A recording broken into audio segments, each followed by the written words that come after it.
Les talents d'André Dussolier l'ont d'abord porté vers de brillantes études universitaires, mais c'est sa passion pour la comédie qui a fini par déterminer sa vocation. La qualité, la sobriété de son jeu, mais aussi sa voix, sa présence, lui ont valu la reconnaissance du public, bien sûr, mais aussi celle de ses pairs, qui au fil de sa longue carrière l'ont abondamment récompensé puis célébré. Dans le cinéma d'André Dussolier, c'est maintenant.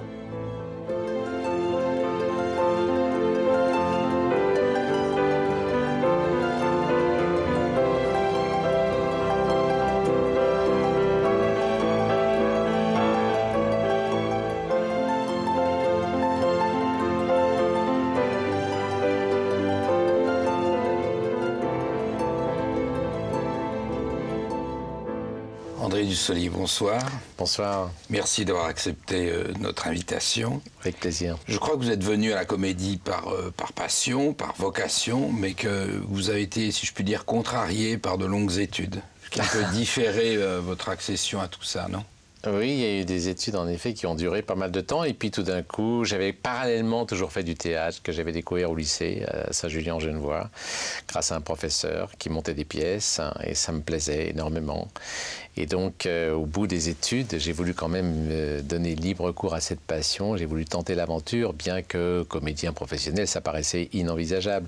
Il y avait comme une contradiction en vous, c'est-à-dire que une voie excluait l'autre, ou c'était sont deux exercices qui sont si différents que vous n'imaginiez peut-être pas être fait pour les deux. Ah oui, ça, de toute façon, je ne me voyais pas comme professeur. Pourtant, c'est un rôle d'acteur qui est pas mal, mais avec toujours le même texte, le même programme, me semblait-il. Hein, c'est sûrement faux. Mais non, j'avais envie de jouer, je sais pas, j'avais l'impression de multiplier les possibilités de vie, de personnages, de situations, de pouvoir dire, surtout par la comédie, des choses qu'on ne dit pas dans la vie, de ressentir des choses qu'on n'ose pas exprimer ou qu'on retient dans la vie aussi. Tout d'un coup, ça me paraissait être un terrain très vaste et que c'est comme si ça enrichissait, quoi, par procuration successive, c'est-à-dire au fil des personnages ou des rôles ou des textes, par opposition à une carrière académique, si je puis dire, oui, qui est plus figée. Par rapport à une vie où tout d'un coup les choses sont plus étirées dans le temps et tout d'un coup là quand vous jouez une pièce de théâtre ou quand vous tournez un rôle dans un film, c'est concentré, les émotions sont au plus fort, la vie est concentrée sur 1h30 et donc tout d'un coup vous êtes en face où vous êtes l'interprète de phrases et de situations extrêmement valorisées, intenses, importantes et variées, c'est ça. Mais la carrière académique ou non, mais enfin universitaire ou post-universitaire, c'est aussi, sur le papier en tout cas, beaucoup de stimuli intellectuels, beaucoup d'émotions, beaucoup de ressentis. C'est peut-être pas un espace aussi large, mais c'est un couloir de pensée qui est peut-être plus rigoureux. Oui, sûrement pour celui qui s'en sent la vocation, mais ce n'était pas mon cas, quoi. Vraiment, j'avais besoin de bouger, d'élargir le territoire. Je sais pas, la comédie m'a paru un terrain d'expression immense et très large, et ça m'a tout de suite plu, quoi. Donc j'ai voulu faire ça. Quand vous dites comédien professionnel, c'était inenvisageable, c'était parce que vous aviez une vision modeste de ce que vous pouviez en faire ou parce que c'était trop loin de vous pour... Non, parce que en France, tout est centralisé, tout se passe à Paris. Et comédien professionnel, à mon époque, c'était en 72, 70, dans les années 70, ça n'existait pas en province. Il y avait le théâtre de la Comédie des Alpes à Grenoble, je crois. Il y avait peut-être 2-3 comédiens permanents, mais ça n'existait pas. Donc on ne pouvait pas toucher du doigt vraiment cet univers. Le cœur du métier. Oui, et il fallait vraiment faire le grand saut, aller à Paris, apprendre, se confronter à ce milieu, à cette profession, et c'était pour un provincial, c'est vraiment un monde différent, inconnu, et qui fait un peu peur peut-être, qui inquiète, quoi, parce qu'on n'est pas sûr du résultat. Mais quand on a 23 ans, comme c'était le cas pour moi, on a envie de faire le grand saut et puis d'y aller, puis de tenter l'aventure pour pas avoir le regret de pas l'avoir tenté. Alors vous devez vos débuts, je crois, à Truffaut, cinématographique. En fait, le premier film que j'ai vu à l'écran, c'était un film de Truffaut, Les 400 coups, et donc c'était à Cruzet, où j'habitais avec mes parents, et j'étais très très surpris. Je découvrais le cinéma à travers cette façon très intime de pénétrer l'univers des gens et de raconter la vie des autres avec une grande vérité, quoi. Comme c'était beaucoup de réalisme. Beaucoup de réalisme, oui. Et donc ça, c'était très impressionnant. Le cinéma, tout d'un coup, donnait accès à un milieu, à d'autres milieux que le mien. comédiens que ceux que je côtoyais. Et c'était fascinant. Et là aussi, ça rejoint un peu ce que je disais au départ, c'est qu'on disait des choses, il faisait dire des choses à ces personnages qu'on cachait soigneusement à la maison et qui n'étaient pas dites, qui n'étaient pas exprimées, qui étaient plutôt contenues et retenues. Donc là, tout d'un coup... C'était novateur dans la liberté d'expression. Complètement. Le cinéma, la caméra est proche de vous et elle capte tout de ce que vous ressentez. On va parler du distinguo tout à l'heure, après l'extrait des 400 coups, qui est évidemment le premier film que vous avez choisi, les 400 coups de François Truffaut, bien sûr. Au revoir, le commissaire.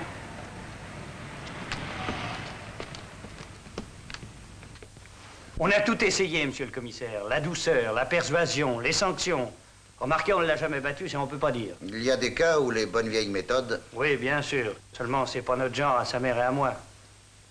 On le laissait plutôt libre. Trop, peut-être. Non, ça on peut pas dire non plus. Enfin, dans la mesure où on travaille tous les deux, vous savez ce que c'est. Oui, je suis père de famille, moi aussi. Faut reconnaître que parfois, on ne s'y retrouve pas très bien. Mais si seulement il avait voulu se confier à nous. Et pensez-vous, on lui parle, il est ailleurs. Tenez, vous croyez qu'il écoute, là? Regardez comment je l'ai trouvé, avec la machine. Allez savoir ce qui lui passe par la tête. Cabanel! Voulez-vous me consigner la déposition de ce garçon? Vagabondage et vol. D'accord, patron. Allez, viens.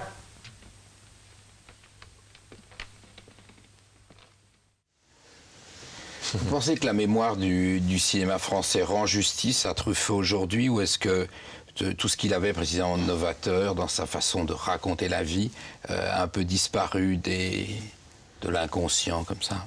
Non, je pense que l'héritage est vraiment très, très important pour le cinéma français. On doit à cette nouvelle vague dont il était un des chefs de file beaucoup de choses, et surtout encore le cinéma d'aujourd'hui. C'est-à-dire que le cinéma est une industrie aussi, ça coûte cher, et on voit bien ce que les Américains sont capables de faire, et en faisant des films qui cherchent à plaire au plus grand nombre.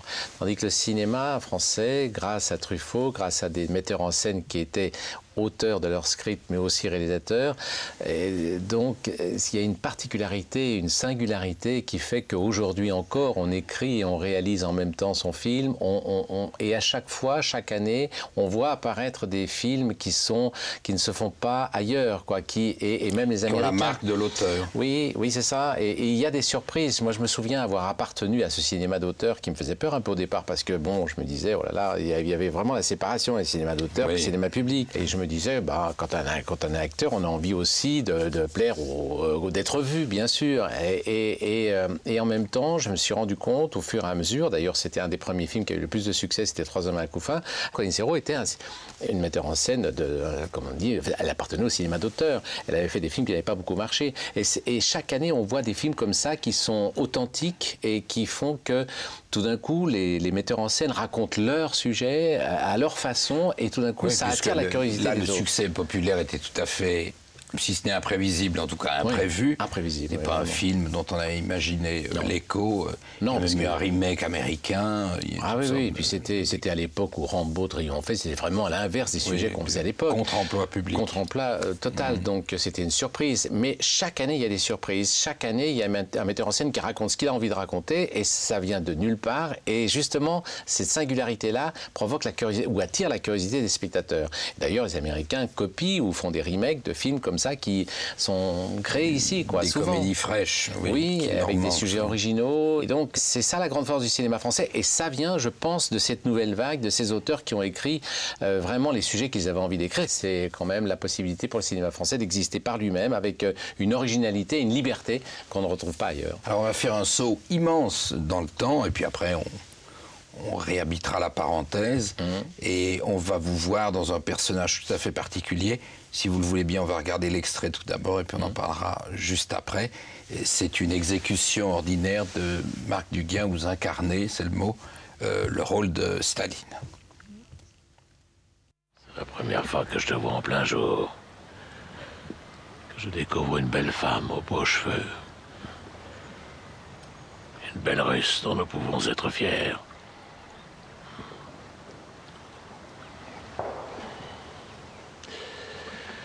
Sa nature est belle. Dommage qu'elle soit si contradictoire. C'est pour cela que nous l'avons matée. C'est des nouvelles de ton mari. Je te les dirai plus tard. Ce soir, j'ai un dîner avec mes vieux amis géorgiens. Tu viendras cette nuit vers 3 heures. N'oublie pas tes mains.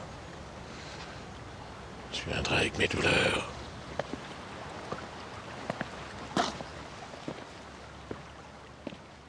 Et alors là, pour le coup, on est vraiment dans l'originalité dont vous parlez, parce qu'un auteur français s'attaquait à Staline. Ouais. Alors on a fait un grand saut chronologique, mais c'est-à-dire que là, on est vraiment dans la maturité de votre métier.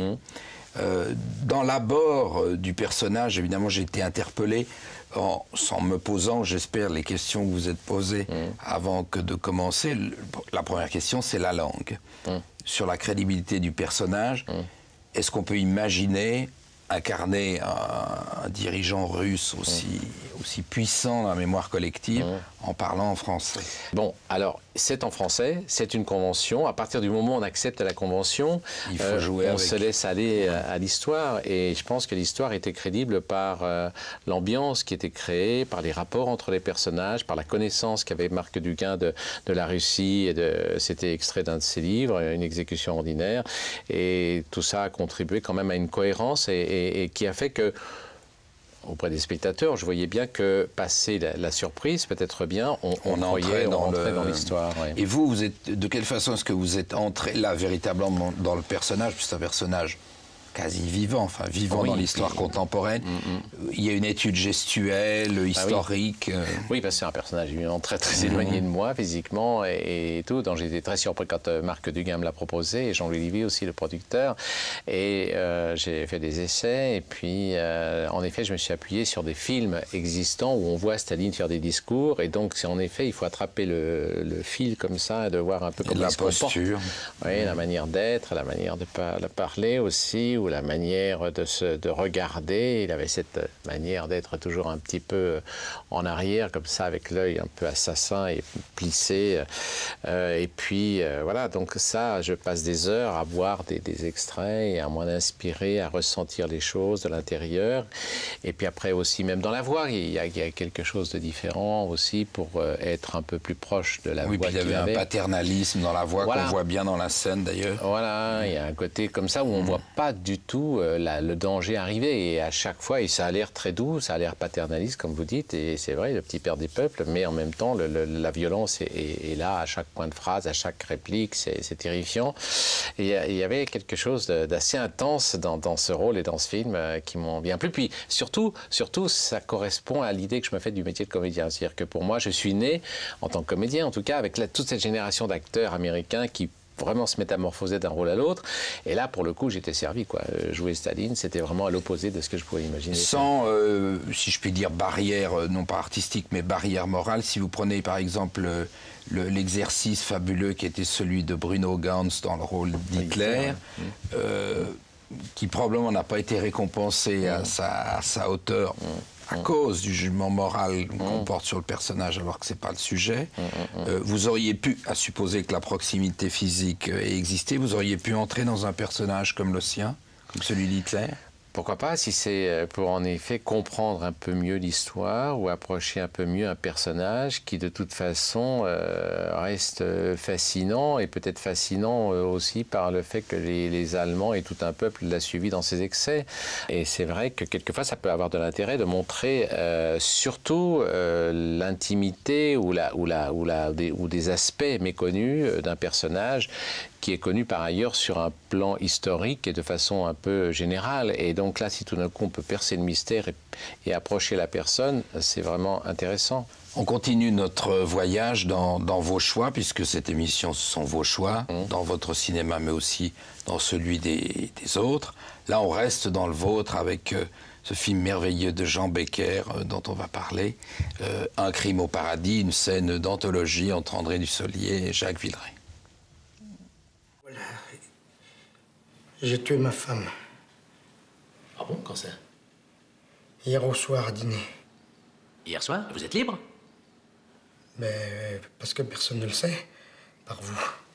Je suis pas allé le chanter sur les toits, bien sûr. Avec quoi vous l'avez tué? Enfin, vous devez bien savoir avec quoi vous l'avez tué. C'est affreux. Horrible. Quoi, avec un couteau? C'est ça. Avec un couteau. Bien. Vous l'auriez empoisonné, il y aurait préméditation, je vous écouterais même plus.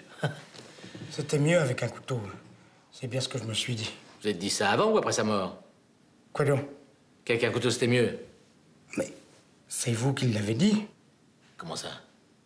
L'idée du couteau, c'est vous qui l'avez eue. Mais c'est absurde. J'aurais mieux fait de la tuer autrement. Mais j'ai jamais dit ça, et puis ce qui est fait est fait. Est-ce que vous êtes amusé dans ce personnage? Beaucoup, puis dans cette scène-là en particulier, parce que Jacques Villeray, je le connais depuis le conservatoire. On a commencé ensemble, puis on était très proches. Et puis, j'avais jamais eu l'occasion de travailler avec lui. Et Jean Becker nous a donné la possibilité de le faire à travers 3 films. Les Enfants du Marais d'abord, et puis Un crime au paradis, puis Effroyable jardin. Et là, avec Jacques, on avait une scène assez longue, et c'était comme si on rattrapait le temps. Le temps perdu. Ouais, le temps perdu. Alors, lorsque vous entrez dans le personnage de l'avocat, est-ce que vous découvrez des pans de l'âme humaine en interprétant un personnage comme celui-là? Bien sûr, oui, parce qu'en effet, il y a face à face, là, on le pressent un peu dans le passage qu'on a vu, d'un homme qui arrive un peu naïvement, qui entend parler d'un avocat qui est très réputé. Et l'avocat est si excité par la cause qu'il y a à défendre que c'est lui qui lui fournit les éléments pour commettre le crime. Qui va au-devant de ses désirs. Et on voit un avocat, et c'était étonnant parce que c'est bien, je sais pas, à la fois dans l'époque qu'on vit, la réussite professionnelle qui est là, qu'il touche du doigt, qu'il pressent à travers ce cas humain extraordinaire que représente Jacques. Et donc, il lui donne les réponses en même temps qu'il lui pose des questions. Enfin, c'est savoureux. Ce qui recoupe, me semble-t-il, ce que vous décriviez comme étant vos aspirations du début, c'est-à-dire ce voyage dans les personnages et dans les mondes qui n'étaient pas ceux de votre vie. Oui, parce qu'au début, quand on commence une carrière, on est vu un petit peu... j'ai commencé avec Truffaut, d'ailleurs, c'était dans Une belle fille comme moi, et François Truffaut m'avait fait porter dans le personnage, qui était un jeune étudiant introverti, des lunettes, des gants jaunes, et j'étais très déçu de voir que les metteurs en scène, après, quand ils me convoquaient, ils pensaient que dans la vie, j'avais des lunettes et des gants jaunes. Et pourtant, le plaisir, c'est de jouer des personnages très différents. Et de s'évader, et surtout d'éviter l'étiquette. Oui, c'est ça. Mais est-ce qu'il est juste de dire que on vous a proposé davantage de personnages qui sont du registre de la pensée que du registre de l'action? Oui, de la distance en tout cas, de la réflexion, de l'ironie. En effet, c'était au début, j'étais avec des personnages qui étaient plus, si je fais une référence au théâtre, assis. Assis. Je disais souvent d'ailleurs que mon plus grand exploit sportif, c'était de passer de la chaise au canapé. Mais alors j'étais très frustré parce que moi je suis né dans une région où je faisais beaucoup de sport et puis j'aimais bien le dynamisme. J'étais plus au second degré qu'au premier. Vous avez choisi Les Demoiselles de Rochefort. Oui. C'est au titre des souvenirs ou de l'originalité du film? Il y a un peu de ça, mais il y a l'originalité du cinéma français là aussi, à travers Jacques Demy et ses films chantés, musicaux, qui en font des objets très rares et réjouissants. Il y a les Américains qui ont été très extraordinaires dans la comédie musicale, et là, il y a un nouveau mode qui est inventé par Jacques Demy, qui fait chanter ses personnages, les actions qu'on suit comme ça. C'est magnifique, c'est très réjouissant, et je ne me lasse pas de revoir ces films. En 67, déjà, Jacques Demy, Catherine Deneuve et sa défunte et regrettée sœur Françoise d'Orléac. Nous sommes deux sœurs jumelles, nées sous le signe des Gémeaux. Mi fa sol la mi ré mi fa sol sol sol ré do. Toutes deux demoiselles, ayant eu des amants très tôt. Mi fa sol la mi ré mi fa sol sol sol ré do. Nous fûmes toutes deux élevées par maman, qui pour nous se priva travailla vaillamment. Elle voulait de nous faire des érudites, et pour cela vendit toute sa vie des frites. Nous sommes toutes deux nées de pères inconnus. Cela ne se voit pas, mais quand nous sommes nus, nous avons toutes deux au creux des reins, c'est fou. Là, un grain de beauté qu'il avait sur la joue. Nous sommes deux sœurs jumelles, nées sous le signe des Gémeaux. Mi fa sol la mi ré mi fa sol sol sol ré do. Et mon ritournelle, les calembours et les bons mots. Mi fa sol la. Quand vous chantez les choses, c'est toujours plus gai, plus sympathique, plus agréable. Dans la comédie musicale classique, donc à l'américaine, qui a atteint des sommets extraordinaires, des temps des Gene Kelly, Fred Astaire et autres, avec des danseuses et chanteuses exceptionnelles, En France, on n'a tout de même jamais atteint le niveau artistique des Américains dans ce registre. Non, parce qu'il n'y a pas cette culture-là. Moi, j'étais très triste. D'ailleurs, quand on commençait les études au conservatoire, c'était basé sur le texte, parce qu'on a un héritage de texte que les Américains, d'ailleurs, n'ont pas. Au théâtre, on sent nettement la différence. Nous, nos auteurs, ils parlent beaucoup, ils font parler beaucoup leurs personnages. Les Américains sont beaucoup plus elliptiques. Dans le mouvement. Oui, ils sont dans le mouvement, dans les mots, dans les silences. De Niro, etc., Pacino, Hoffman, c'est un régal de les voir jouer aussi dans les non-dits. Et tandis que nous, on a un héritage sur le texte. Et en plus, les Américains, les acteurs américains apprennent à chanter, à danser. J'allais dire, c'est que la pédagogie artistique est peut-être plus faible aussi. Ah oui. Tandis que nous, c'était vraiment l'héritage de la culture théâtrale, de la comédie française, donc basé sur le texte. Et ça s'est ouvert petit à petit, et pas tant que ça, finalement, encore maintenant. En tout cas, pas au cinéma. Non. Voilà, ce qui fait qu'il n'y a pas, en effet, de vocation et d'envie et de plaisir de faire des films de cette façon-là. On s'inspire, mais on n'est pas vraiment à l'origine des choses. Quand passent les cigognes, c'est votre prochain choix. Ah oui. C'est la vision particulière, vision russe, là encore, oui. de la guerre et de ses tourments qui vous a... Alors là aussi, c'était vraiment pour moi, j'avais 11 ans, je découvrais le cinéma et c'était un mélo. C'était un mélo très impressionnant, très émouvant. C'est une histoire d'amour et voilà, il y a tout le drame qu'on devine entre deux êtres qui s'aiment et qui sont séparés par la guerre et les événements. Et je me souviens de plans qui sont encore très présents dans ma mémoire parce que le cinéma, les images... Il y avait des prouesses techniques particulières. Tout contribue à renforcer l'émotion dans le spectateur. C'est le pouvoir, la force du cinéma et de la création en général, quoi. Et tout d'un coup, il y a des images qui resteront à vie dans ma mémoire avec ce film-là. On va en discuter après l'extrait.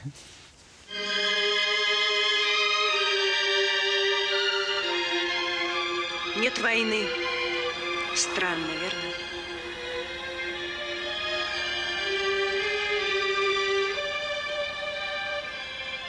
А вы все ждете? Жду. Человек должен надеяться на что-то хорошее. Ну зачем мне вас обманывать? Ведь я же сам видел, как все это произошло и... Что вы видели? Как его ранило? Как он упал? Вы же не видели своими глазами его смерти?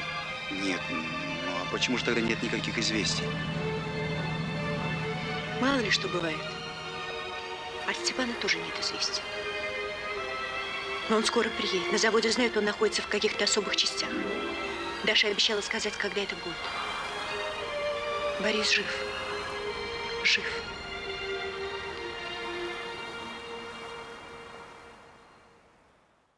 Voilà, on devine, pourtant on est quand même dans une scène de conversation paisible, classique, mais on devine le drame qu'il y a derrière. Est-ce qu'à cet âge-là, vous aviez déjà le regard, peut-être pas serré techniquement, mais vous aviez une perception de l'image et de sa fabrication? Pas trop, pas vraiment. J'étais très jeune, je découvrais ça, c'était un monde nouveau, mais tout d'un coup, l'addition de plusieurs éléments, c'est-à-dire l'image, les dialogues, la musique, les événements, l'histoire concentrée comme ça sur une heure et demie.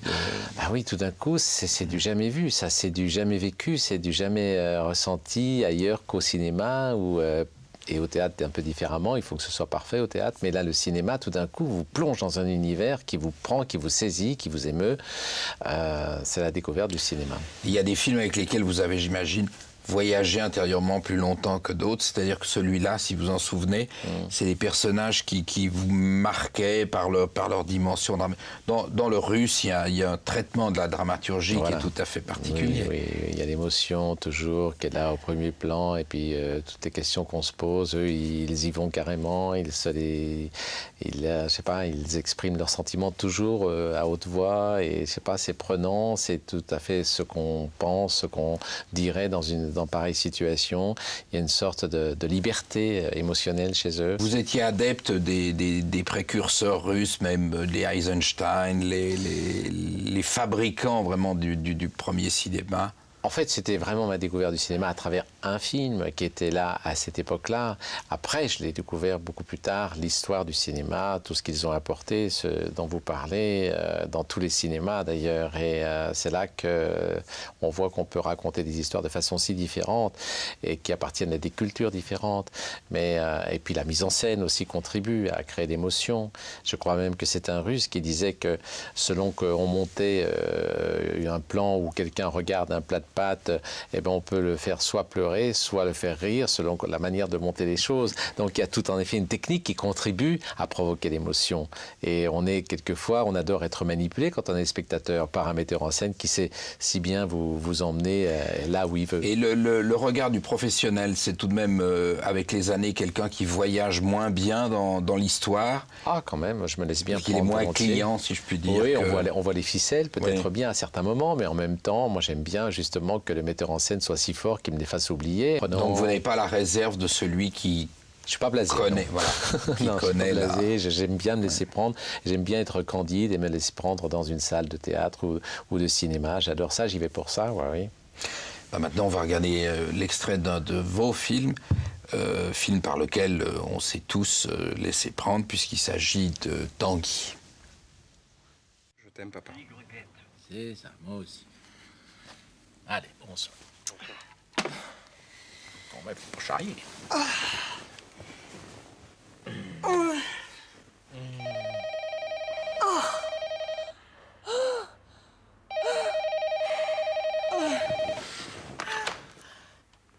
Excuse-moi, tu peux me passer maman? Elle dort, maman. Et fait pareil, il est tard. Bonsoir.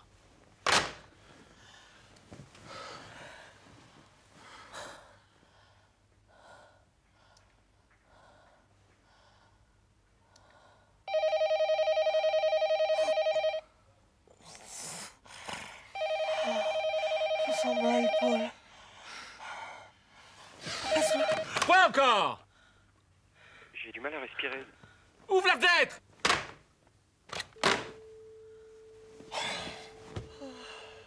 Mais pas nous faire chier toute la nuit non plus. Ça me fait rire. Ça me fait rire. Je me souvenais pas des dialogues d'Étienne Châtillès. J'aime bien son insolence à Étienne. Vraiment. Un très grand succès, mais un très très beau sujet. Oui, très beau sujet, mais gonflé à chaque fois. Hein. Il s'en était inspiré dans un fait divers où tout d'un coup, c'était passé en Italie et une femme n'en pouvait plus de son fils qui était là, qui traînait tous les jours dans la télévision.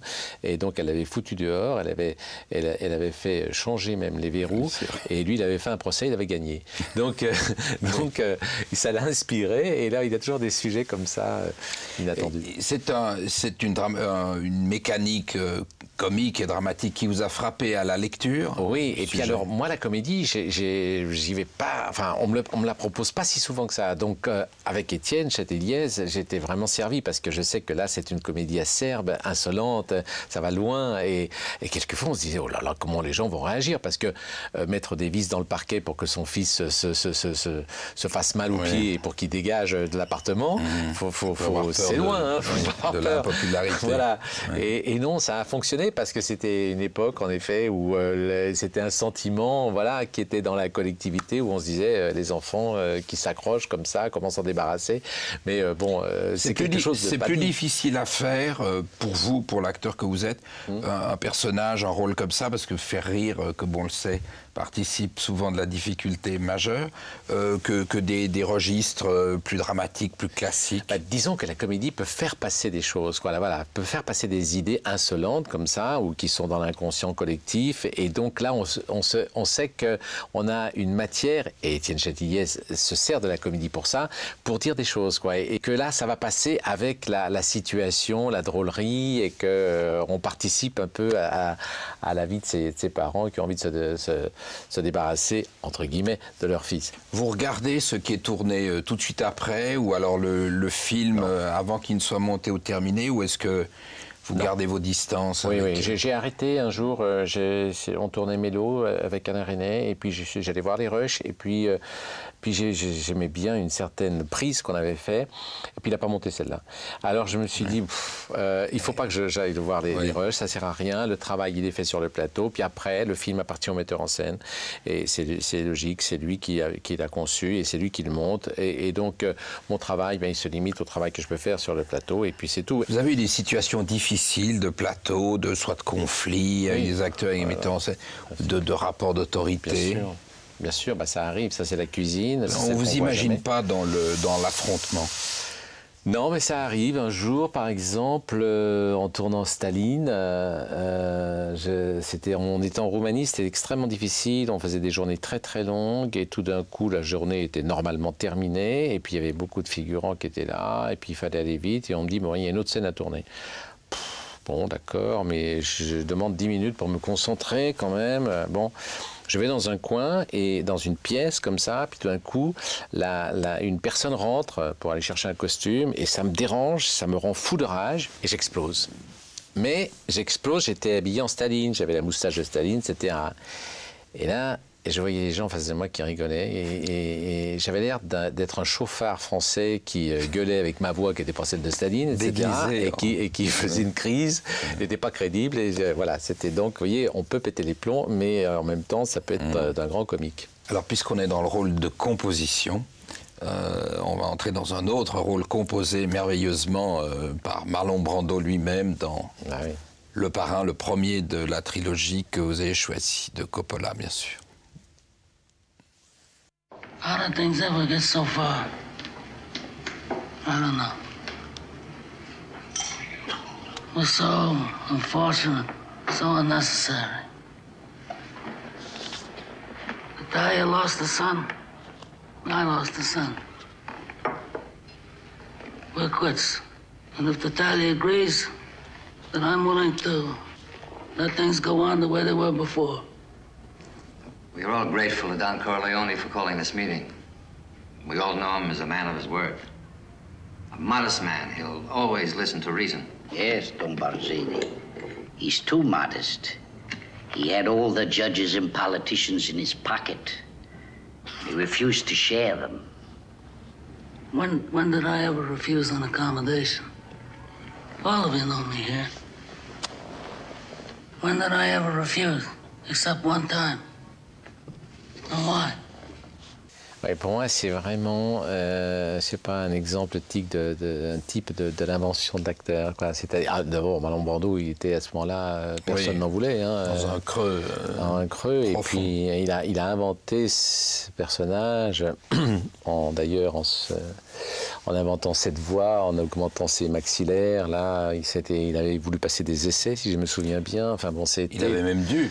Il avait dû, puisqu'il y avait eu un casting. Oui, c'est ça, exactement. Oui, il paraît. Vous pourriez vous présenter à un casting aujourd'hui? Ah oui, puis même je demanderais presque à le faire pour convaincre un metteur en scène que je peux faire le personnage. J'ai vu ça aussi avec Guillaume Canet, où Gilles Lelouch avait dit, mais ce personnage-là, il est vraiment pour moi. Et pourtant, on n'avait pas l'habitude de le voir dans une petite frappe comme ça. Et il avait convaincu son copain Guillaume Canet qu'en effet, en faisant les essais comme ça, que c'était vraiment pour lui et qu'il pouvait le jouer. Et là, c'est un exemple type, ça arrive souvent aux États-Unis. Et moi, je conçois très bien qu'on puisse vouloir convaincre un metteur en scène en disant, attends, j'essaie. Même lorsqu'on est Brando. Oui, absolument. Oui, et il a eu raison, hein, la preuve, c'est extraordinaire d'invention et dans la voix, dans la manière d'être, de faire, d'inventer, c'est même savoureux à l'extrême, quoi. Oui. Dans vos débuts, avant même d'aborder le métier, ou peut-être au début de son abord, vous aviez, j'imagine, comme tout acteur, des modèles qui ont été des guides pour vous, en ce sens que vous avez pu composer vos choix ou votre carrière en fonction de certains de leurs trajets, ou est-ce qu'ensuite vous avez vécu votre autonomie artistique sans référence? En fait, c'était plutôt dans la manière de jouer que tout d'un coup ils étaient des références, c'est-à-dire qu'ils étaient vraiment ils étaient dans la vérité, quoi, des personnages. On voyait pas la couture, quoi, si je puis dire, entre le personnage et eux. Et il y avait une telle authenticité quand vous voyez certains films où il y a Michel Simon. C'est des films d'une certaine époque, en 1940. Vous entendez les acteurs qui jouent d'une certaine façon, un petit peu comme on le jouait à l'époque, comme ça, un petit peu à la voix haut perché et tout. Et puis lui qui est lui-même, qui est un naturel désarmant. Et vous n'avez pas pensé, au moment de cette nouvelle vague dont vous avez tout à fait dépeint les vertus, que l'actorat était moins bon à ce moment-là, que la qualité de ceux qui jouaient, précisément parce qu'ils avaient souvent été choisis hors du sérail aussi, était moins bonne qu'à l'époque dont on vient de parler?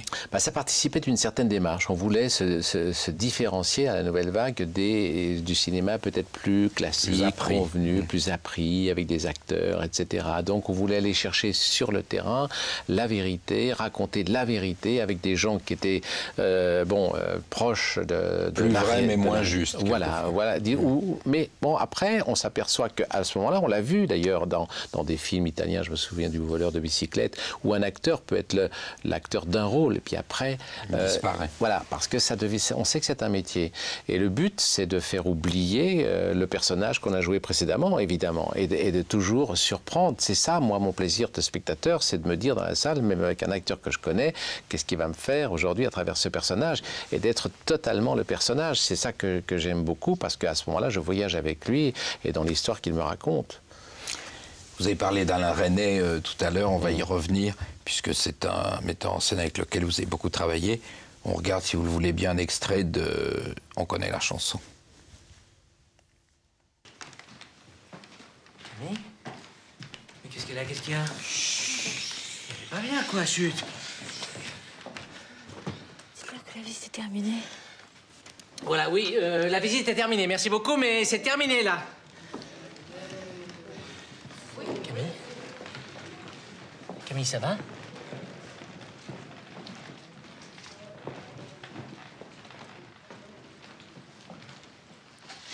Pardon. J'ai envie de vomir. Oui, je sais, j'aurais pas dû, pardon. Je sais pas pourquoi, j'ai... Noir. Ça me prend n'importe quoi, j'ai tout le temps peur que ça me tombe dessus. Je n'en peux plus. Mais de quoi vous parlez, là? Qu'est-ce qui se passe? Je venais vous dire bravo, moi, pour la thèse. Oh, je m'en fous de ma thèse. Ah bon? Je peux plus sortir, je peux plus travailler. J'ai même peur d'aller faire des courses. J'en ai marre. Mais vous voulez pas rentrer chez vous et vous reposer un petit peu? Alors là, on l'a dit, la méthodologie du film était très originale, puisqu'il y avait cette alternance de dialogue et de chansons. Lorsque vous travaillez avec quelqu'un comme Alain Resnais, vous avez le sentiment d'appartenir à un cercle élitaire, un peu privatif, enfin d'être tout de même choisi par une institution. C'est comme une troupe, quoi, un petit peu. À un moment donné, c'est venu comme ça. On a commencé à tourner, c'était dans La vie est un roman. On s'y retrouvés à plusieurs. Il y avait donc Sabine, Azéma, Pierre Arditi, Fanny Ardant. Et puis après, ça a continué avec d'autres films. Et c'est vrai que cette connaissance qu'on a les uns des autres, et avec le metteur en scène, ça améliore, ça enrichit le travail, oui, parce que... Et puis, alors lui, il est un exemple aussi de metteur en scène très éclectique qui peut aller d'un sujet à un autre. Et là, il va vers la comédie et dans des choses tout à fait inattendues et drôles et très inventives, parce que cette idée de... Je voyais dans l'œil des jeunes metteurs en scène qui avaient vu le film le regret de ne pas avoir eu cette idée, quoi, de faire chanter en playback tout d'un coup des chansons, puisque la chanson, que chacun connaît. Oui, c'est ça. Ce qui veut dire que quand un Resnais vous fait une proposition, vous dites oui, si je puis dire, sans voir? Presque, c'est vrai, presque. J'ai envie de le dire. Et il me dit, mais non, lisez, vous n'êtes pas... Voilà, il faut que ça marche, il faut que ça fonctionne. Et puis, bon, il y a une sorte de démarche comme ça, extrêmement rigoureuse. Et en effet, il faut qu'on justifie l'envie et le plaisir de vouloir jouer tel rôle. Et puis, il faut aussi le sentir. C'est pas parce que, oui, on se connaît que tout est acquis d'avance. Au contraire, d'ailleurs, parce qu'il faut se surprendre, justement, parce qu'on se connaît. Et dans les derniers films que j'ai fait avec lui, Les Herbes Folles, le personnage était tout à fait différent, ça n'avait rien à voir, plus sombre, plus ambigu, alors que là, On connaît la chanson, c'est plus clair, plus candide. Donc là, il y a quelque chose il y a une surprise, quoi, qu'il faut lui faire, et par la voix, par l'attitude, par la manière. Et donc c'est encore plus difficile avec quelqu'un qui vous connaît. Quand vous arrivez sur un tournage avec un metteur en scène qui vous connaît pas, vous pouvez... Vous le surprenez. Oui, voilà, c'est plus facile. Par exemple, je me souviens, c'est une anecdote, mais quand il nous donnait un personnage, personnage, il me donnait la biographie des grands-parents. C'était une manière, comment dire, de raconter, vous voyez, en amont, et puis de me laisser, de me dire, bon, après le personnage, c'est vous. Il est à vous. Il est à vous. Oui. C'est très joli et très délicat, quoi. Donc c'est comme le là du directeur d'orchestre. Exactement. Exactement, c'est ça. Et il y a une sorte de confiance, pas seulement qu'il fait aux comédiens, mais à tous les corps de métier, à tous les gens qu'il choisit, et pour obtenir d'eux. Puis il est toujours positif, quoi. Il est toujours, il sollicite de vous les idées que vous pouvez avoir. On voyage à l'envers, on remonte dans le temps très loin et pas très loin de cette nouvelle vague dont on a parlé. Puisque nous allons maintenant chez vous et chez Claude Lelouch dans toute une vie. Oui, c'est pas mal. Mais attendez, je voudrais vous montrer... oui, attendez, une autre paire, là. Vous voyez les marrons foncés, là? Ça me plaise bien, hein. Merci. C'est pas moi, j'ai pas volé l'orange. J'ai trop peur des voleurs, j'ai pas pris l'orange du marchand.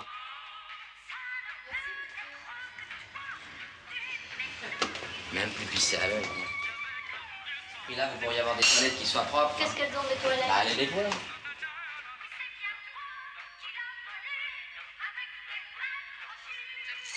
Je vous le rendra, messieurs, dames. Merci, messieurs. Vous vous trompez, je courais dans la montagne, regardant tout le temps les étoiles dans les cieux. Je cherchais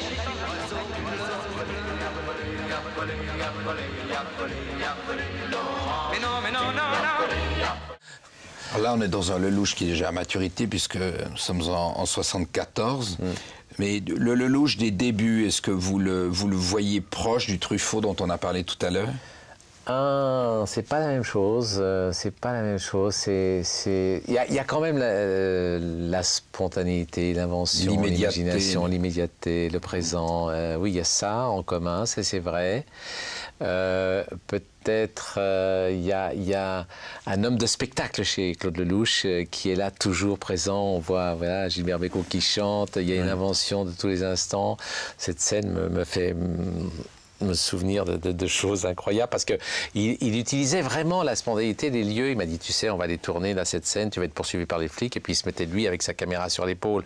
Là aussi, c'était des manières de tourner qui font qu'il y a une grande liberté pour l'acteur. Donc il se mettait derrière les flics et il dit, on va aller dans les grands magasins, il y a beaucoup de monde, etc. Et donc tu te faufileras à travers la foule et puis les flics te suivront et puis moi je serai derrière les flics. Sauf que les flics disaient, arrêtez-le, parce que c'était le voleur qui avait pris les chaussures, mais que les gens ne voyaient pas la caméra. Et j'ai pris des coups de poing, je me suis fait assommer, vraiment. Donc voilà, c'était l'art de... Là aussi, c'était la spontanéité, on peut dire que... Mais lui, il était dans l'improvisation, peut-être encore davantage que la nouvelle vague.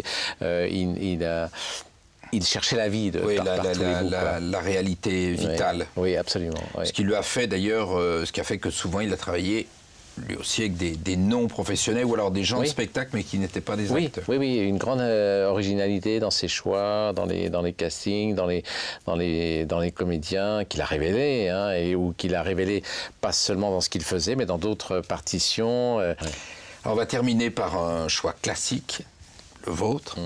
Ce sont les oiseaux d'Hitchcock, dont on va regarder une scène caractéristique.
Le cinéma peut rendre crédibles des choses quasiment invraisemblables. Et c'est ça qui m'avait fasciné dans ce film-là, qui était de l'ordre du fantastique, des oiseaux qui attaquent comme ça, et ce qu'on ne voit pas dans la réalité, ce qu'on n'a jamais vu, ou peut-être à quelques exceptions près. Mais là, c'était vraiment développé de façon dramatique et incroyable. Très original. Très original, et on y croyait. Alors peut-être que bon, ces films-là, il y a une telle surenchère maintenant au cinéma, et on arrive à faire des choses tellement incroyables, des faits, que peut-être si on le voyait, on aurait l'impression que ça a un peu vieilli, mais en même temps, c'était au moment où c'était arrivé, sur les écrans, c'était fascinant, c'était là aussi un nouveau monde qui nous était révélé. Vous trouvez que l'inspiration anglo-saxonne est scénaristiquement aussi forte aujourd'hui qu'elle pouvait l'être à l'époque des grands créateurs, que c'était Chaplin, puis Hitchcock, enfin qui avaient vraiment leur veine originale? Est-ce qu'aujourd'hui la mécanique industrielle n'a pas un peu pris le dessus sur la création? Oui, je pense qu'aujourd'hui, évidemment, c'est normal qu'au début d'un art, il y ait beaucoup de liberté, d'invention, de sujets, de manière de raconter. De terre vierge, en fait. Oui, c'est ça. Donc là, il y a eu des inspirations, des metteurs en scène, des univers tout à fait différents et opposés. Il y avait une grande liberté. Là, on a parlé de la comédie musicale américaine tout à l'heure. C'est vrai que quand un domaine n'est pas exploré, là, tout d'un coup, quand il se révèle, on a l'impression que les gens se libèrent complètement. Aujourd'hui, on est plus dans la technique, quoi, et dans la surenchère et des effets techniques. Alors, bon... mais la littérature se réinspire, même si les thèmes restent éternellement identiques, se réinspire au fil des siècles. Vous pensez que pour l'image, c'est... Le voyage est plus restreint, c'est moins facile à renouveler. Moi, je suis pas trop... Alors, curieusement, c'est étrange, mais plus il y a des effets techniques, c'est fascinant pour l'œil, mais ça ne me touche pas tant que ça, quoi. Ça me laisse à distance, parce que c'est un peu de l'ordre de l'exploit technique, mais je m'aperçois quand même que le cinéma, on a besoin de croire à quelque chose, et qu'il n'y a pas plus fascinant comme voyage que l'âme humaine, que les méandres, les surprises d'un comportement. C'est ça qui nous touche, et c'est quelque chose qui nous raccroche, qui est un effet de miroir, quoi, sur nous, sur notre propre vie. Et quand il y a trop de techniques, alors on est fasciné, l'œil est fasciné. Comme au théâtre, quand le rideau se lève, on est fasciné par un décor, mais ça reste ça dure l'espace de quelques secondes. Après, il faut qu'on nous raconte quelque chose. Alors ces comportements, ces personnages, ces registres, vous les avez à peu près tous explorés. Et est-ce que vous diriez d'un personnage qui vous a échappé, ou que vous voudriez incarner, que vous n'avez pas encore rencontré, ou que vous feriez fabriquer pour vous? Nicholson, c'est précisément un acteur qui a incarné beaucoup de déclinaisons intérieures, de voyages. Oui, il y a un côté fou, quoi, un peu étrange, qui est toujours là au coin de sa paupière et de son sourcil enlevé. On sent que, comme dans Shining, le couteau n'est pas loin, peut-être, et qu'il peut être tout à fait sympathique, mais il a un sourire en même temps très inquiétant. Donc c'est ça, en effet, les personnages comme ça, c'est bien de citer Nicholson, ou Staline, ou d'autres, qui peuvent être surprenants, quoi, surprenants. C'est toujours ça qu'on cherche. Merci beaucoup, André Dussolier. Merci. D'avoir été notre invité. Merci.